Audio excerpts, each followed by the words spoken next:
If in the first act you have hung a pistol on the wall, then in the following one it should be fired.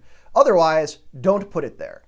That quotation from Russian playwright Anton Chekhov is a fantastic bit of advice about the nature of descriptive elements in narrative art forms. But as anyone who's sat through a Quentin Tarantino film in the past decade can tell you, it's not always so well adhered to. Still, I think Die Hard is an outstanding example, one of the best in film, of how this approach can work brilliantly. Just so many examples.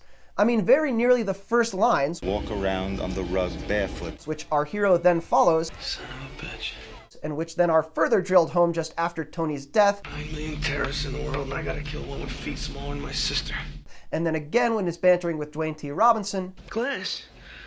Who gives a shit about glass? And finally, in the first moment Hans Gruber meets up with John McClane, all those set up this famous glass shooting sequence that brings our hero to arguably his lowest point. Remember when Holly and McClane first meet? Show him the watch. And Ellis mentions a Rolex? It's a Rolex. I'm sure I'll see you later. Yeah, you will, John, when you're unclipping it from Holly's wrist, sending Hans falling to his death. More to discuss here, but later. Much more of Chekhov to get through. You know that wounded masculinity we all felt as McClane realizes his wife is now using her maiden name? Christ. A lot to unpack there too, but the primary payoff is when they exit the tower together and have this introduction with Al Powell. My wife, Holly. Holly Gennaro.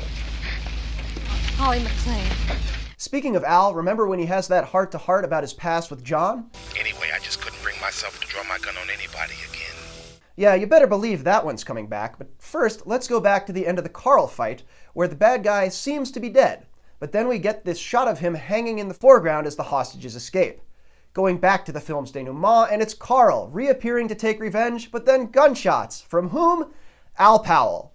Yes, it's a full-on double Chekhov all the way across the screen, extra bonus for involving the firing of an actual gun. Tough to top that, but here's McClane, casually scoping out the cameras in the lobby. Oh hey, now Theo can totally use them to undermine the LAPD's attack. The police have themselves an RV. And it's not just visual.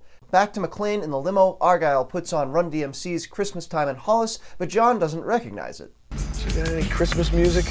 When Powell, the only character in the film to whom McClane can effectively relate, first appears, what's he doing? Why, humming Let It Snow, a classic Christmas carol. The weather outside is frightful. Here it is again as Powell's about to leave, having been convinced that nothing's wrong at the plaza, and just before the body drop that really begins his relationship with McClane. And after his moment of heroism in a blizzard of falling papers, what's our outro? "Oh, the weather outside is frightful."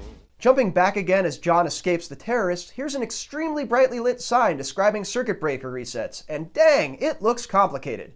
Will that become important? The electromagnetic seal. You do understand the circuits cannot be cut locally. Was there really ever any doubt? Actually, let's hang around the Nakatomi Vault for a moment. What's that playing? The low basso strum of Ode to Joy? You remember when Hans hummed that earlier? And when they finally crack the vault, what happens?